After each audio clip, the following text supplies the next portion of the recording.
The first sound was not recorded in the courthouse files of Lancaster County. It wasn't written in ink or stamped with a judge's seal. It was a scream, ripped from a man's throat as the fog closed around him in the spring of 1837. They told the world it was a tragic fall, a horse rearing, a rider thrown, a neck broken on the frozen earth. But accidents are the lies we tell ourselves when the truth is too heavy to bear. And the truth of Lancaster County was never meant to survive the silence of polite society. For men, for prominent figures, an attorney, a banker, a circuit judge, a sheriff, each one married into the Brennan family, each one dead within 18 months, and each of their deaths neatly explained away, tied up with official reports, and buried under flowers and tears. But beneath those reports, beneath the prayers and mourning, there is another story. The story of four sisters whose blood oath turned inheritance into conspiracy, love into currency, and husbands into sacrifices. The Brennan sisters were not ordinary women. They were the daughters of Patrick Brennan, an Irish immigrant who clawed his way into wealth and land until he controlled 847 acres of Lancaster's most fertile soil. His death in 1836 should have shattered his empire, splitting it apart under Pennsylvania's inheritance laws. No sons, no male heir. For daughters meant the land was doomed to division, to ruin, to the slow death of everything their father had built. But the Brennan sisters refused to let the empire fall. They swore in the dark hours after his funeral that they would remain together, that the land would stay whole, that they would bend the law, bend men, bend fate itself to survive. And so began one of the most chilling sequences in American history. Husbands chosen not for love, but for leverage. Marriages orchestrated like chess moves, accidents that looked too perfect, and funerals where tears masked triumph. If Lancaster County whispered about curses, if neighbors noticed patterns, if suspicions flickered in the minds of jurors and priests, none of it mattered, because the sisters had mastered the art of turning death into inheritance, and inheritance into power. This is the hidden story, the forbidden truth of Lancasters for widows, a truth erased from the ledgers, but not from memory. A truth too dangerous to speak aloud except here, with me. Welcome to Fear Liturgy, where we tear open the veil, descend into shadows, and reveal what was never meant to be revealed. This is not just history, this is initiation. And once you enter, you've never come back. October 1836. The great Patrick Brennan lay dying in the stone farmhouse he had built with his bare hands. For nearly 4 decades, this Irish immigrant had clawed the soil of Lancaster County into submission, carving 847 acres of power out of nothing but sweat, rage, and an unbreakable hatred of landlords. He believed land was not just dirt, it was blood, memory, identity. He told his daughters that to lose it would be to lose themselves. But death cares nothing for dynasties. And when Patrick's eyes dimmed, the empire he built stood on the edge of disintegration. The law of Pennsylvania was merciless. No sons, no male heir. For daughters meant division. His land, his barns, his cattle, his silos, everything he had forged would be carved into pieces by inheritance statutes. Each daughter would be given a fragment, a shard of his legacy. And within years, creditors and tax collectors would devour what remained. For most families, this was inevitability. But the Brennan sisters were not like most families. They had been raised on their father's stories of dispossession, of how the English landlords had scattered their bloodline across the Irish soil. They had been trained to believe that land was survival itself, and to surrender it was death. Patrick Brennan did not leave behind weak girls. He left behind predators waiting for the world to make its move. Bridget, the eldest, carried the sharpness of a strategist behind her downcast eyes. Catherine possessed the uncanny ability to see through people, to peel back their masks and touch their hidden fears. Margaret, angelic in beauty, understood how desire could be weaponized. And Sarah, the youngest, could bend reality with nothing more than a look, a word, a performance. 4 daughters, each armed with something more dangerous than rifles or blades, a mind tuned for survival. Sharpened by loss, ready to protect the soil with fire if needed. In the days after Patrick's funeral, the farmhouse kitchen became their war room. Shadows danced across the stone walls as the sisters gathered at the table, lamplight burning low. There, in the silence of morning, they forged a vow that would alter Lancaster's destiny. Bridget whispered first, "We stay together." Catherine added, "The law can be influenced." Margaret nodded, ever practical. "Whatever it takes." And then Sarah, the youngest, but the most dangerous, sealed their fate with a single truth. Men die. Husbands die. And widows inherit everything. From that moment, Lancaster County's story was no longer written by judges or priests. It was written by four sisters who had learned the oldest law of all that power belongs to those who are willing to do what others cannot. And their lesson was about to begin. The first sacrifice came dressed in white lace and holy vows. December 1837, the eldest sister, Bridget Brennan, walked down the aisle of St. Mary's Catholic Church, a widow in training before she had even spoken her vows. The man waiting for her was Thomas Hennessy, Lancaster County's most respected attorney, an Irish Catholic widower in his 40s, wealthy, childless, influential.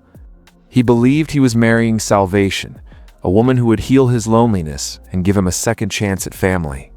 What he could not see was that he was walking straight into a design older than himself, a design sharpened in whispers around a farmhouse table lit by candlelight. Bridget played her role flawlessly. She smiled when he spoke of politics. She listened when he spoke of ambition. She praised him as he dreamed of judgeships and higher office. But behind her eyes, another calculation was unfolding.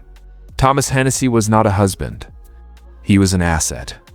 A piece on the board, his wealth could pay the Brennan property taxes. His influence could restructure the family's legal obligations. And when his usefulness ended, so would his life. The first months of marriage revealed what Thomas could not yet see. The sisters were not brides waiting to be scattered across households. They were an unbreakable unit. Bridget refused to leave the farmhouse. Catherine, Margaret, Sarah, all remained under the same roof. Hennessy suggested privacy. Bridget's answer was ice. "My sisters are my blood. They stay." What Thomas mistook for devotion was really conspiracy, reinforced by every shared glance at the dinner table. Every silence that spoke louder than words. The sisters were no longer simply surviving. They were training, testing boundaries, preparing for the inevitable. March 15th, 1838. The fog rolled in thick over Lancaster roads.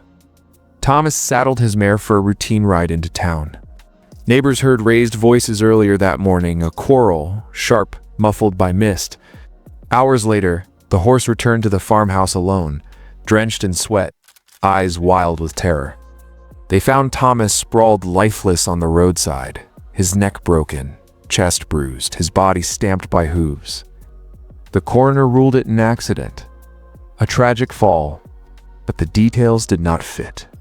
Hennessy was a skilled horseman. The road was familiar. The mare had never thrown him before. And Bridget's grief, though convincing, was far too quick to pivot toward practicalities, securing the will, consolidating the assets, ensuring the farm remained whole. The county mourned a respected lawyer. The church rang its bells. Bridget wore black. But inside the farmhouse, four sisters stood taller. The vow had been tested, and the vow had held. Blood could be hidden under the fog.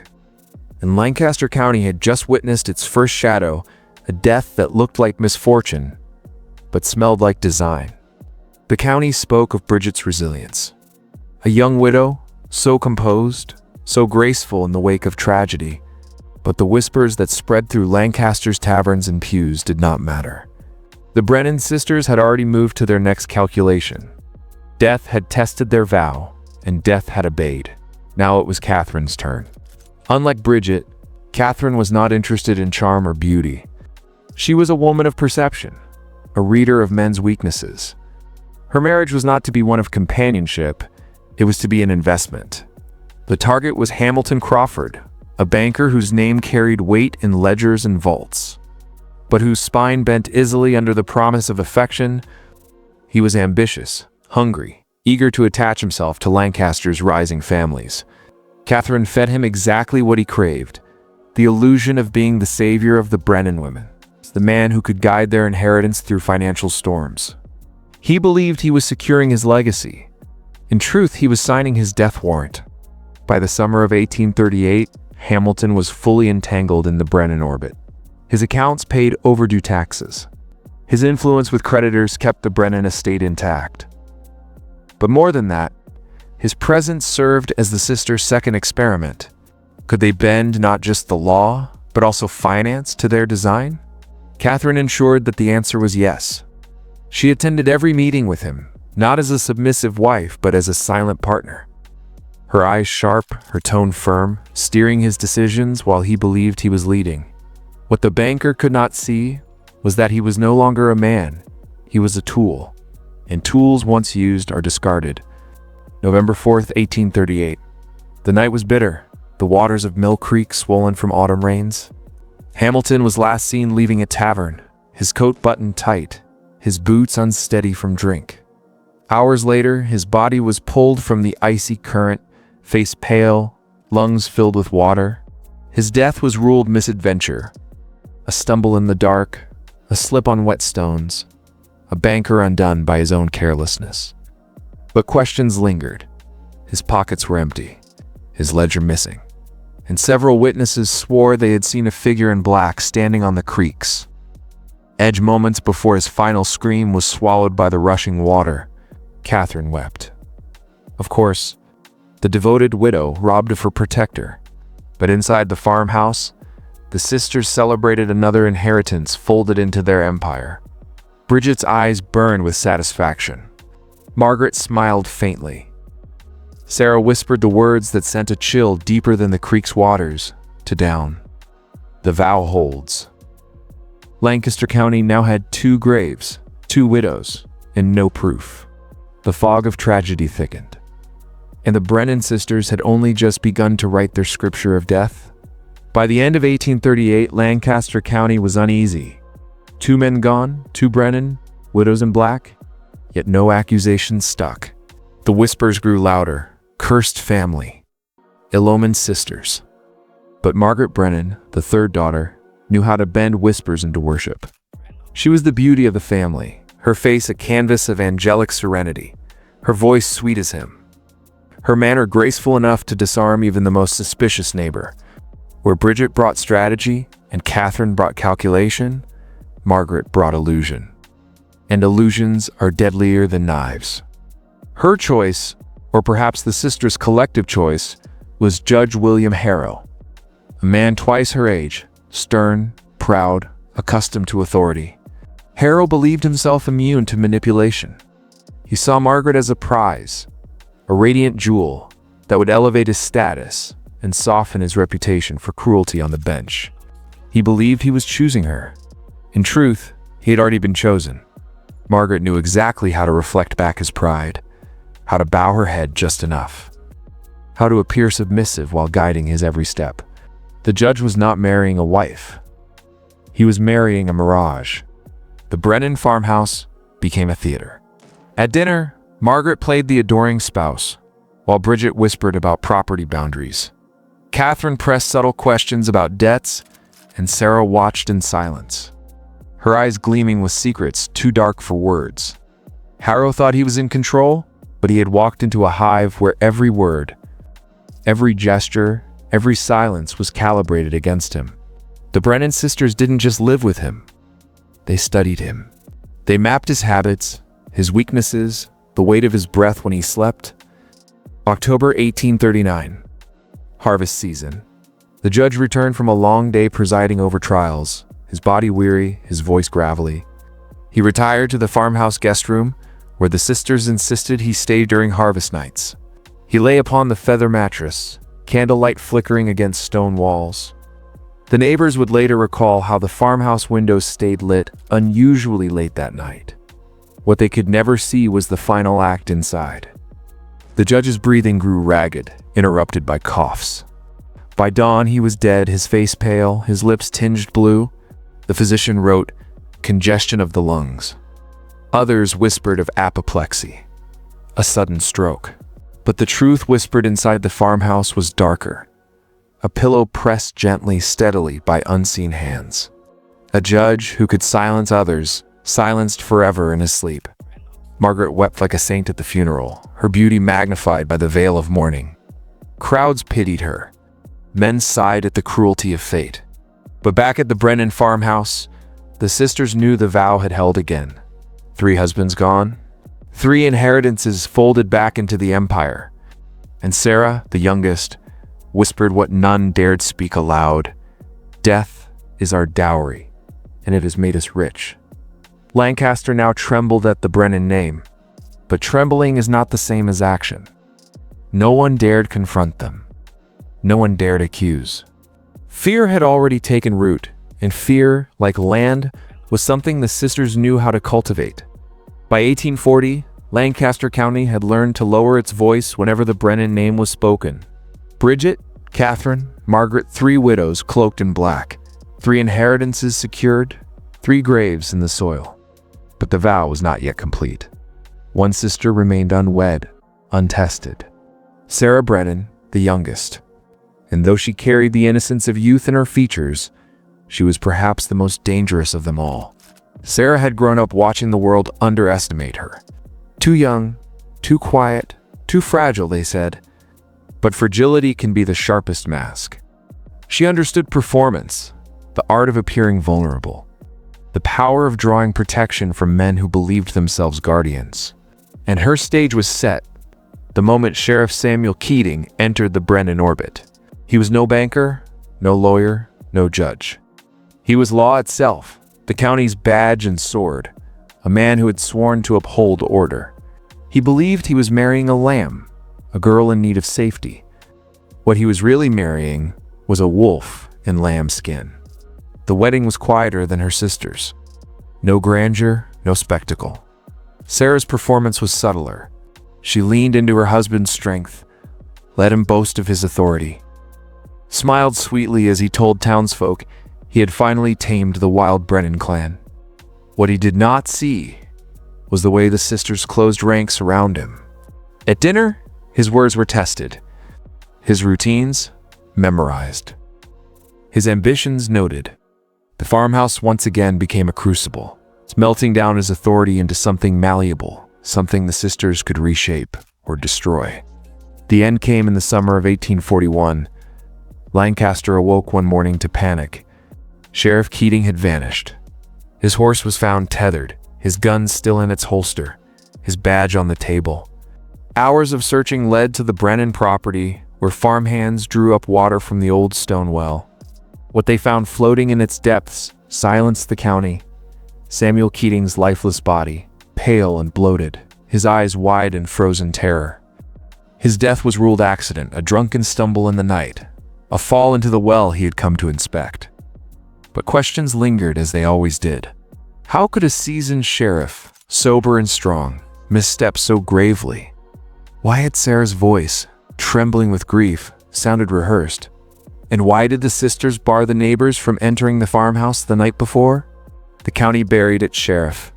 The church rang its bells once more. And Sarah, the youngest widow, joined her sisters in black. For sisters. For husbands. For graves. For inheritances reclaimed.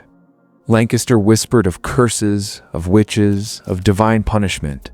But whispers are powerless against women who have mastered silence. In the farmhouse, Sarah spoke what no priest dared preach, what no judge dared write. The vow is sealed. The land is ours. And so it was. By 1841, the Brennan sisters stood alone atop 847 acres. The empire intact, the blood price paid. Lancaster County had become their stage, their altar, their hunting ground. But their story was not only about survival. It was about what happens when death itself becomes a family tradition, and tradition hardens into legend. By the autumn of 1841, Lancaster County was no longer a place of open laughter, or careless words.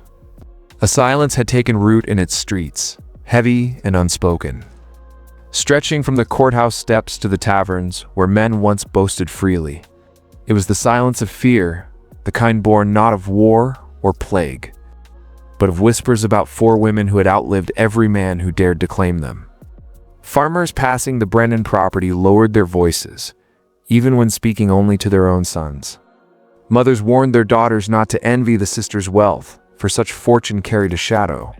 The phrase Brennan bride slipped into local dialect as a curse, a warning to men who courted too eagerly. No one spoke of coincidence anymore.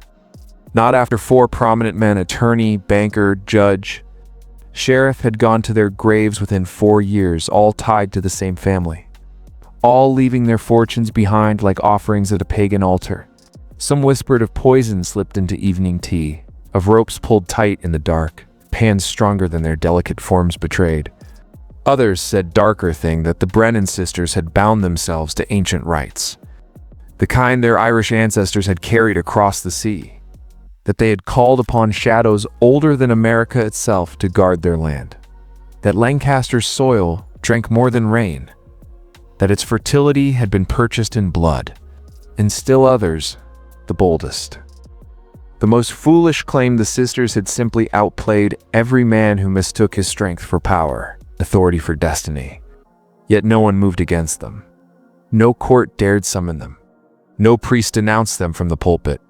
For what man could point his finger at Bridget, Catherine, Margaret, or Sarah, and not fear becoming the next ghost in their wake? The county's leader, what few remained, learned to nod politely at the widows, to speak of weather and harvests, never of the past. Fear, after all, is the most efficient form of governance. It needs no courtroom, no gallows, no gallant sheriff. It only needs silence. And Lancaster was drowning in silence. Inside the farmhouse, the sisters prospered. The land yielded as if it too knew the vow had been kept. The barns swelled with grain. The cattle multiplied. And in every shadow of their stone mansion, the unspoken truth echoed. Men came and went, but the land remained. Lancaster had not merely lost 4 men. It had gained 4 queens. And their throne was built not of gold, but of whispers too dangerous to repeat in daylight. You must understand something, and I will speak it plainly. The story of the Brennan sisters was never just about land. It was about control. About the art of bending perception until no one dares to question you, even when the evidence of murder drips from the well. Lancaster County learned the same lesson that kings, churches, and governments have forced upon humanity for centuries, that silence is stronger than truth when wielded with precision. Think carefully. For sisters, for deaths, for inheritances. At any point, the law could have intervened. At any point, the church could have raised its voice. At any point, the men of the county could have united to confront what they suspected, but none did. Why? Because fear does not require chains to bind you. Fear builds invisible prisons in the mind. It convinces you that resistance is futile, that survival means obedience. This is the same mechanism used by every empire, every institution of power. The Brennan sisters were not anomalies. They were reflections, small mirrors of a larger system that has ruled men for millennia. Look deeper.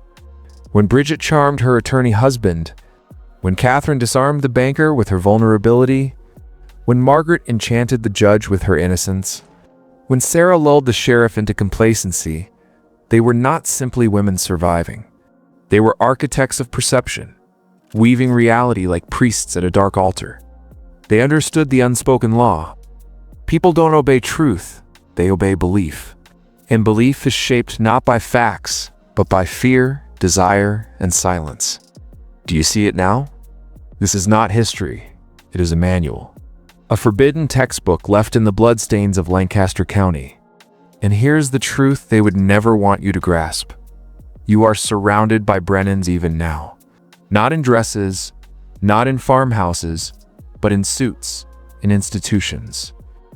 In polished marble halls where decisions are made behind closed doors, they use the same techniques. charm, vulnerability, myth, and silence. They do not need to put you in chains. They only need you to whisper to yourself. Better not to question. Better not to resist. The sisters showed you how the game is played, and the world has been playing it ever since. You've walked with me this far? Through the fog, through the whispers, through the graves. And now you face the same choice Lancaster County once faced, to look away and live comfortably in silence, or to stare directly into the truth and never be the same again. Because make no mistake, this story was never about four sisters. It was about you. About how easily men can be bent, broken, and buried when they surrender their will to systems stronger than themselves. Listen carefully. The Brennan sisters understood something that the powerful still practice. Silence breeds compliance. Fear breeds loyalty. And belief is the chain that locks the door from the inside. They never had to kill every man in Lancaster County. They only had to kill enough to make the rest whisper. That is how domination works. That is how nations are controlled. That is how you are controlled. But here's where you decide who you are. Most will close this video, shake off the unease, and return to their slumber. But a few, the rare few, will walk deeper into the dark. They will carry the knowledge like fire, refusing to let it go out. If you are one of them, if you refuse to be a man chained by silence, I want you to mark yourself in the comments. Write these words, twice, as a symbol that you have crossed the threshold.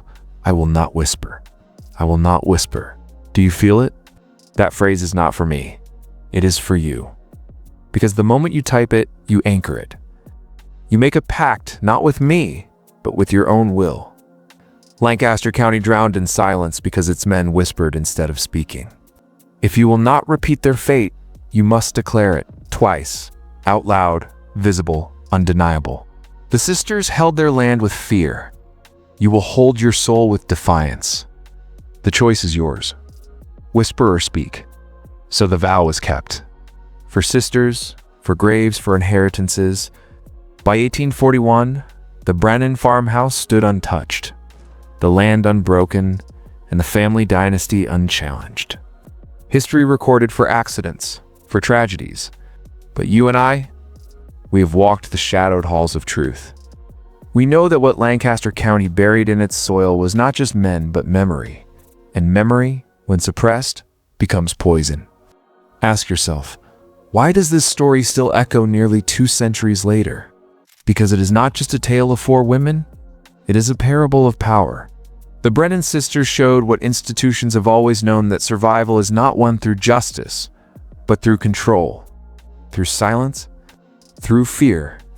That is why kings rise, why empires endure, why even now you feel the weight of invisible chains when you question too deeply.